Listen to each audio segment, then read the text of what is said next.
পল্লবী, আমরা যখন হস্তরেখা কারোর বিচার করি তখন তার যদি বৃহস্পতির কোনো পজিশন দেখি, সেই পজিশন যদি অতিরিক্ত উঁচু হয় বা অতিরিক্ত নিচু হয়, তাহলে আমরা তাকে রেজাল্টের দিক থেকে কি বলতে পারি যে তার জীবনে কি ঘটতে পারে। নমস্কার, আমি পল্লবী। আজ আমি আপনাদের গুরুর উচ্চ এবং নিম্ন মাউন্ট সম্পর্কে আপনাদের সঙ্গে আজকে আলোচনা করতে চলেছি। যদি কোনো দেখা যায় কোনো ব্যক্তির মাউন্ট সুডল থাকে, পরিপূর্ণ গোল গাল লাল আভাযুক্ত থাকে, তখন আমরা বলতে পারি যে কথাই আছে ভগবান রুষ্ট হলেও যদি কোনো ব্যক্তির গুরু সহায় থাকে তখন তাকে কেউ মারতে পারে না।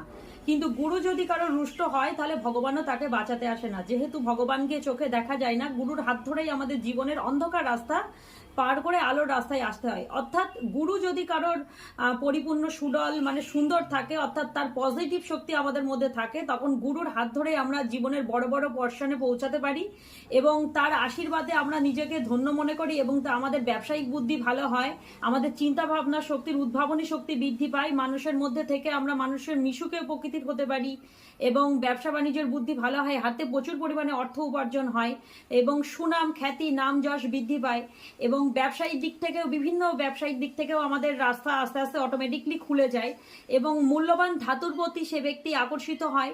কিন্তু গুরু যদি দেখা যায় সে রুষ্ট হয় তাহলে বা খুবই উচ্চ বা খুবই নিম্ন, তখন এটা আমরা বলতে পারি যে সে ব্যক্তির মধ্যে একটা আত্ম অহংকার বোধ তৈরি হয়। সে গুরুকে শ্রদ্ধা ভক্তি কোনো কিছুই করতে পছন্দ করে না, গুরুর মাথার মধ্যে হাঁটতে পারলে সে বেঁচে যায় এমন মনে করে সে নিজেকে এবং তার মধ্যে অহংকার বোধ জন্মায় যে আমি এই আমি ওই। কিন্তু সে ভাবে না যে আমার অটোমেটিকলি আমার পতনের রাস্তা দিন দিন খুলে যাচ্ছে।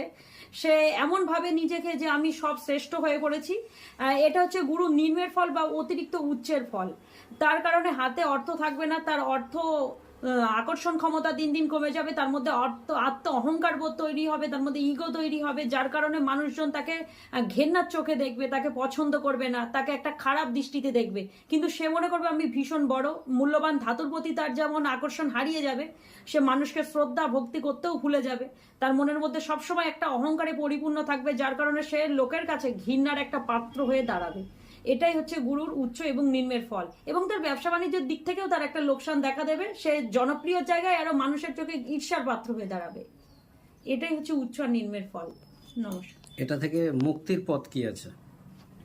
গুরুজনকে শ্রদ্ধা ভক্তি করতে হবে, মানুষকে ভক্তি শ্রদ্ধার মূলক ভাবে কথা বলতে হবে, গুরুকে বিশেষ করে সম্মান দিতে হবে, যে আমি যার হাত ধরে এই রাস্তায় এসেছি তাকে প্রধানত সম্মান দিতে হবে। অর্থাৎ গ্র্যাটিটিউড, হ্যাঁ, যেটা কৃতজ্ঞতা বোধ, কৃতজ্ঞতা বোধ সেই সর্বদাই জায়গা থাকবে। আমাদের প্রত্যেকের প্রতি থাকে, সেটা গুরু হিসেবে আমার পিতামাতা হতে